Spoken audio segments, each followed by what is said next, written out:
এটা হলো একটা জাদুময় কোম্পানি, কারণ এই কোম্পানিতে কর্মচারীরা তাদের বসের সাথে হাত মিলাতে পারলেই তারা কিছুটা লম্বা হয়ে যেত। এমনকি হাত মিলানোর কারণে তাদের বেতনও অনেক বেড়ে যেত।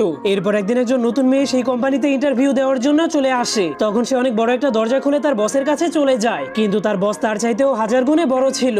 এজন্য বস ম্যাগনিফাইং গ্লাস দিয়ে সেই মেয়েটাকে দেখতে শুরু করে, যা দেখার পর বস তাকে চাকরিটা দিতে রাজি হয়ে যায়। কিন্তু সে তার বসের সাথে হ্যান্ডশেক করতে গেলেই তার বডিটা কিছুটা বড় হয়ে যায়। এরপর বস তাকে একজন ম্যানেজারের সাথে কাজ করার জন্য পাঠিয়ে দেয়, কিন্তু সেই ম্যানেজার তাকে সারাদিন বকাঝকা করতো আর বলতো তোমার কাজ ঠিকমতো হচ্ছে না, কারণ সে যে কম্পিউটারে কাজ করতো সেই কম্পিউটার তার চাইতেও 5 গুণ বড় ছিল। তবুও সে দিনরাত অনেক পরিশ্রম করে তার কাজগুলোকে সঠিকভাবে কমপ্লিট করে ফেলে, যা দেখার পর তার বস অনেক খুশি হয়ে তার সাথে আবারও হ্যান্ডশেক করার জন্য চলে আসে, যার ফলে মেয়েটা আবারও কিছুটা লম্বা হয়ে যায়। এরপর থেকে এভাবেই অনেক বছর কেটে যায়। এজন্য মেয়েটা এখন অনেক বড় হয়ে যাওয়ার কারণে সে একাই 3টা কম্পিউটারকে চালাতে পারে, যার ফলে সে তার বসের সাথে অনেকবার হ্যান্ডশেক করার কারণে সে ওই কোম্পানির সব ওয়ার্কারদের চাইতেও অনেক বড় হয়ে যায়। এমনকি তার বেতন